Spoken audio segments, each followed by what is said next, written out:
تعریف لکھیے۔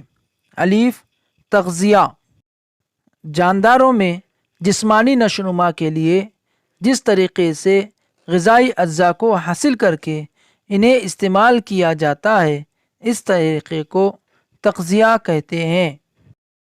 بے ہے تغذیاتی مادے، کاربوہائیڈریٹ، پروٹین، روغنی مادے، وٹامین، معدنیات وغیرہ جیسے غذائی مادے جو ہماری غذا کے اہم حصے ہیں انہیں تغذیاتی مادے کہتے ہیں۔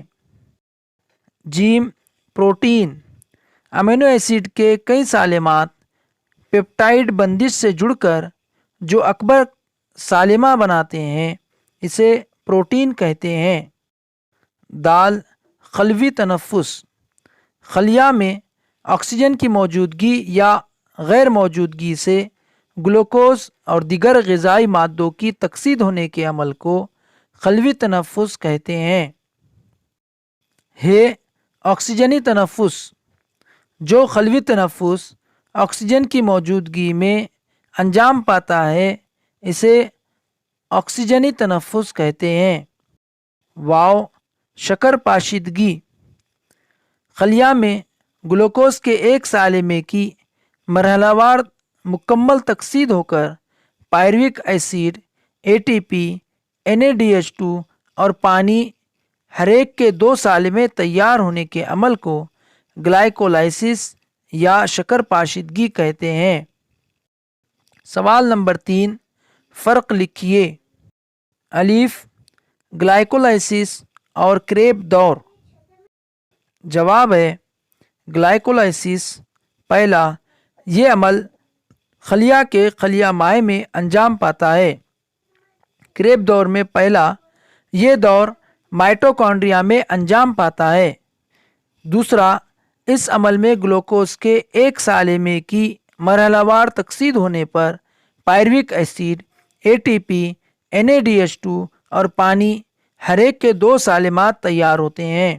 کریب دور میں دوسرا، اس عمل میں ایسیٹل کو انزائم A کے سالمے کی مکمل طور پر تکسید ہونے پر کاربن ڈائی آکسائڈ، CO2، H2O، پانی، NADH2، FADH2 اور ATP کے سالمات تیار ہوتے ہیں۔ گلائکولائسس میں تیسرا، گلائکولائسس کا عمل آکسیجنی اور غیر آکسیجنی تنفس دونوں حالتوں میں ہو سکتا ہے۔ کریب دور میں تیسرا، کریب کا دور صرف آکسیجنی تنفس کے دوران ہوتا ہے۔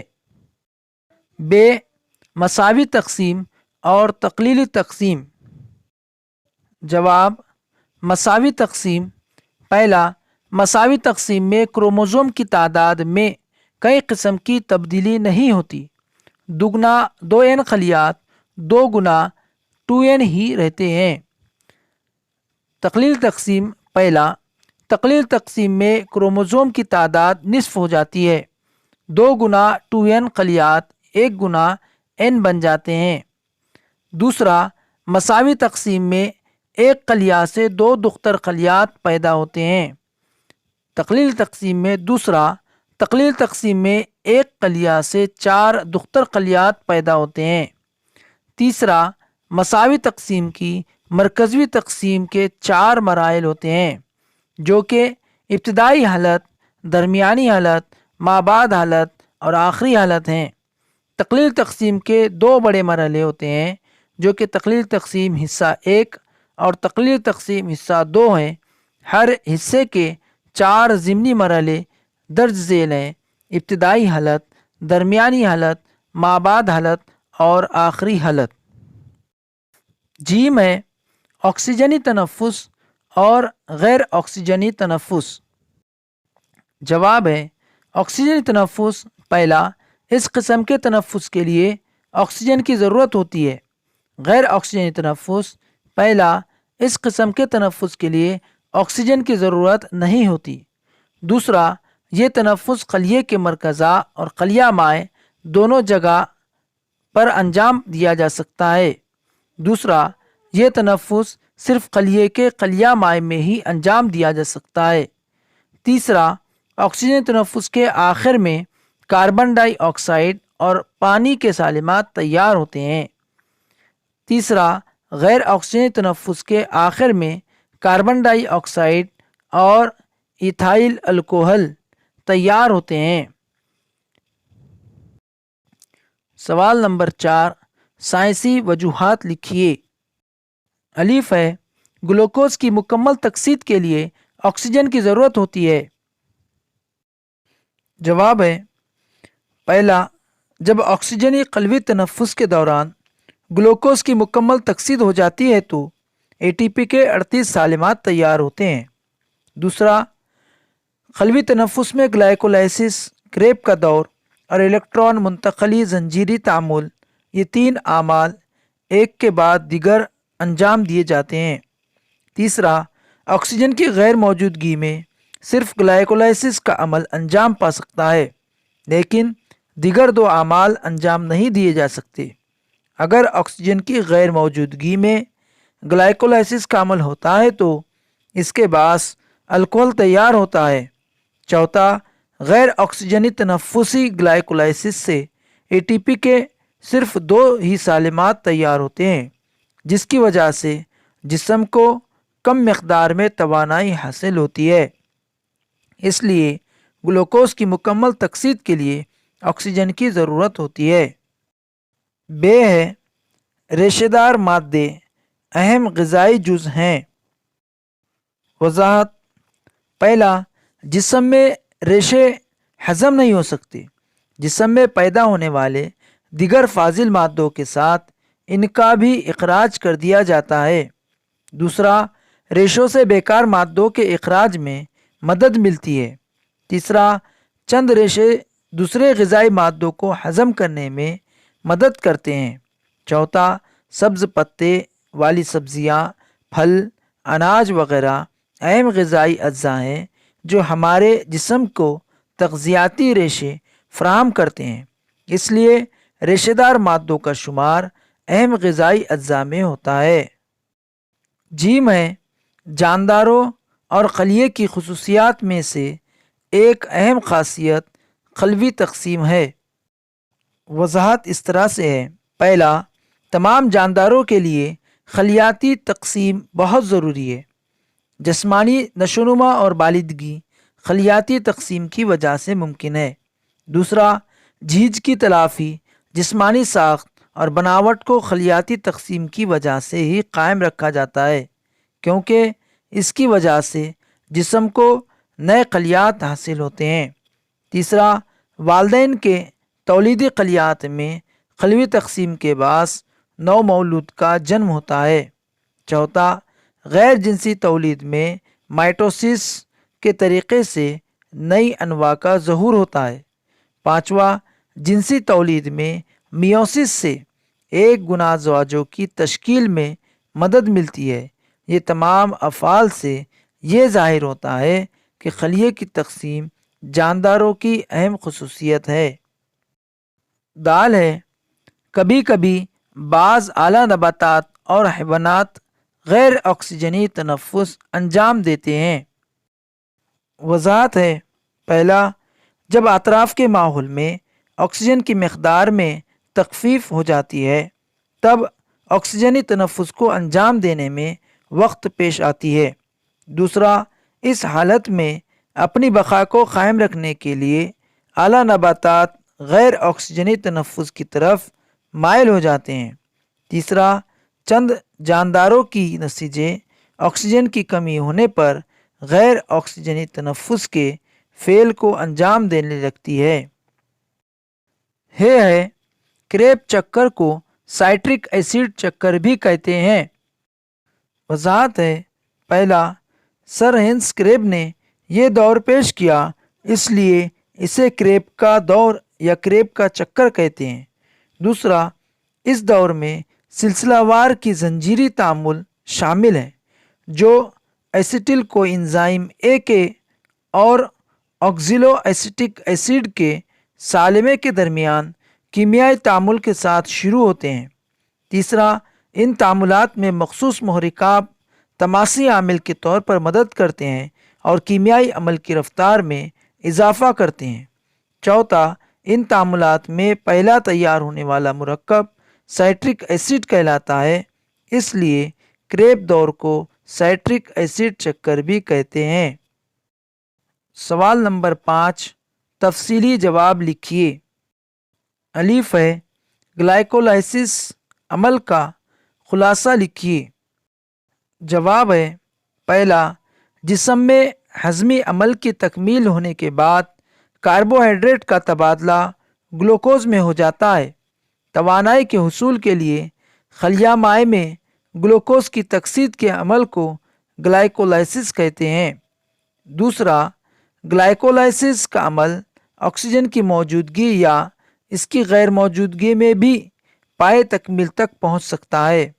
پہلی قسم کی گلائکولائسس آکسیجن تنفس اور دوسری قسم کی شکر پاشیدگی غیر آکسیجنی تنفس کے دوران انجام پاتی ہے۔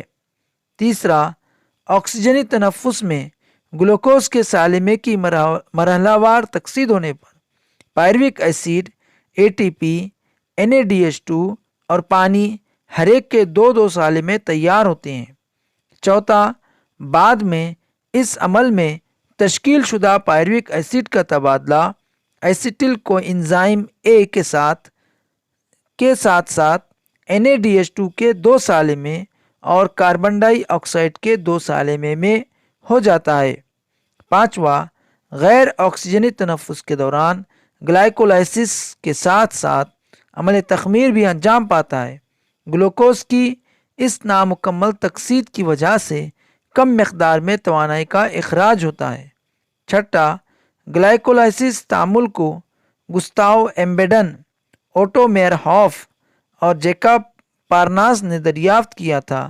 ان تینوں کی یاد میں گلائکولائسس کو ایمبیڈن میئر ہاف پارناس پاتھ وے یا EMP پاتھ وے بھی کہا جاتا ہے۔ اپنی دریافت کے لیے انہوں نے عضلات پر کئی تجربات انجام دیے تھے۔ ب ہے، شکل کی مدد سے مساوی قلوی تقسیم کو تفصیل سے بیان کیجیے۔ جواب ہے، مساوی تقسیم کے 2 مرحلے ہیں، A، مرکزی کی تقسیم، B، خلیہ مائع کی تقسیم۔ مرکزی کی تقسیم 4 مرحلوں میں انجام پاتی ہے۔ یہ 4 مرحلے ابتدائی حالت، درمیانی حالت، مابعد حالت اور آخری حالت ہیں۔ A، مرکزی کی تقسیم، جس میں پہلا ہے ابتدائی حالت۔ اس حالت میں کروموزوم کے دھاگے میں سکڑنے کا عمل شروع ہوتا ہے۔ نازک دھاگے کروموزوم کے سکڑنے کی ابتدا ہوتی ہے، چھوٹے اور ٹھوس ہو کر جوڑی دار کرومیٹڈ نظر آنے لگتے ہیں۔ حیوانی خلیے میں مرکزک 2 گنا ہو کر خلیے کے مخالف قطب پر چلے جاتے ہیں۔ مرکزی جھلی اور مرکزیچہ اوجھل یا ختم ہونے لگتے ہیں۔ دوسرا، درمیانی حالت، کروموزوم کے سکڑنے کا عمل مکمل ہو جاتا ہے اور ہر کروموزوم اپنے جوڑی دار کرومیٹڈ کے ساتھ نظر آتے ہیں۔ کروموزوم خلیے کے درمیانی خط پر متوازی حالت میں ترتیب پاتے ہیں۔ دونوں مرکزک اور ہر کروموزوم کے مرکز پارے کے درمیان تکلے نما ریشے تیار ہوتے ہیں۔ مرکزی جھلی بھی مکمل طور پر غائب ہو جاتی ہے۔ تیسرا، مابعد حالت، تکلے نما ریشے کی مدد سے مرکز پاروں کی تقسیم ہوتی ہے۔ 2 کرومیٹڈ کی جوڑی تیار ہوتی ہے۔ تکلے نما ریشے کروموزوم کو درمیانی خط سے قطب کی جانب کھینچتے ہیں۔ قطب کی جانب کھینچتے ہوئے کروموزوم کیلے کے گچھے کی طرح نظر آتے ہیں۔ مابعد کی آخری حالت میں کروموزوم کا ایک سیٹ قطب پر پہنچ جاتا ہے۔ چوتھا، آخری حالت، ٹیلوفیس پروفیس میں ہونے والے وقوع کا معکوس عمل ہے۔ سکڑے ہوئے کروموزوم دوبارہ سکڑاؤ سے آزاد ہونے لگتے ہیں۔ وہ دوبارہ نازک دھاگا نما شکل اختیار کر لیتے ہیں۔ مرکزی جھلی اور مرکزیچے دوبارہ ظاہر ہوتے ہیں۔ تکلے نما ریشے مکمل غائب ہو جاتے ہیں۔ خلیہ ایسا نظر آتا ہے مانو اس کے ایک خلیہ مائع میں 2 مرکزیں ہوں گے۔ B، خلیہ مائع کی تقسیم، حیوانی خلیے میں خلیے کے استوائی حصے میں ایک انقباض تیار ہوتا ہے جو آہستہ آہستہ اندرونی جانب بڑھتا ہے اور بعد میں خلیہ مائع دو حصوں میں تقسیم ہو جاتا ہے اور دو نئے خلیات تیار ہوتے ہیں۔ نباتی خلیہ میں انقباض تیار نہ ہو کر خلیہ مائع کے درمیان میں ایک خلیہ تختی تیار ہوتی ہے اور پھر خلیہ مائع کی تقسیم ہوتی ہے۔ دال ہے جسم کی نشوونما اور پرورش کے لیے تمام حیاتی افعال اپنا کردار کس طرح ادا کرتے ہیں؟ جواب ہے پہلا، جانداروں کے جسم میں مختلف نظام ایک دوسرے کے ساتھ ہم آہنگی سے اپنے افعال انجام دیتے ہیں۔ انسانی جسم میں توازن و اعتدال رکھنے کا رجحان اعلیٰ درجے کا ہوتا ہے۔ دوسرا، انہضامی نظام، تنفسی نظام، دوران خون کا نظام، استخراجی نظام، عصبی نظام جسم کے تمام بیرونی اور اندرونی اعضاء آزادانہ طور پر لیکن ایک دوسرے کے ساتھ ہم آہنگی برقرار رکھتے ہوئے اپنے افعال انجام دیتے ہیں۔ تیسرا، دل کی پمپنگ کی وجہ سے دوران خون کے ساتھ تمام ہضم اور جذب شدہ غذائی اجزاء کو جسم کے تمام خلیات تک ارسال کیا جاتا ہے۔ بیک وقت پھیپھڑوں میں گیسوں کے تبادلے کی دوران جذب ہونے والی آکسیجن کو خون کے سرخ ذرات کے ذریعے جسم کے ہر خلیے تک پہنچایا جاتا ہے۔ چوتھا، ہر خلیے میں مائٹوکونڈریا غذائی اجزاء کی تکسید کر کے ان تمام افعال کو روا رکھنے کے لیے توانائی پیدا کرتے ہیں۔ پانچواں، جسم کے تمام افعال پر قابو رکھنے کی ذمہ داری عصبی نظام پر ہوتی ہے۔ اس کی وجہ سے ایک جاندار کی زندگی برقرار رہتی ہے اور اس کے جسم کی نشوونما اور پرورش ہوتی ہے۔ دال ہے کریب چکر کی وضاحت کیجیے۔ جواب ہے پہلا، سر ہینس کریب نے اس چکر کو پیش کیا تھا، اس لیے اس چکر کو کریب چکر کہا جاتا ہے۔ اسے ٹرائی کاربو آکزیلک ایسڈ چکر یا سائٹرک ایسڈ چکر بھی کہا جاتا ہے۔ دوسرا، ایسیٹل کو انزائم اے کا سالمہ خلیہ مائع میں موجود مائٹوکونڈریا میں داخل ہوتا ہے۔ تیسرا، وہاں کریب چکر میں وقوع پذیر ہونے والے کیمیائی تعاملات میں حصہ لیتے ہیں۔ چوتھا، ان تعاملات میں ایسیٹل کو انزائم کے سالمات میں موجود ایسیٹل کے حصے کی مکمل تکسید ہو جاتی ہے۔ پانچواں، اس کے باعث کاربن ڈائی آکسائڈ، پانی، NaDH2 اور ATP کے سالمات حاصل ہوتے ہیں۔ کریب چکر کی شکل یہاں پر بتائی گئی ہے۔ کریب چکر کا مکمل دور یہاں پر دکھایا گیا ہے۔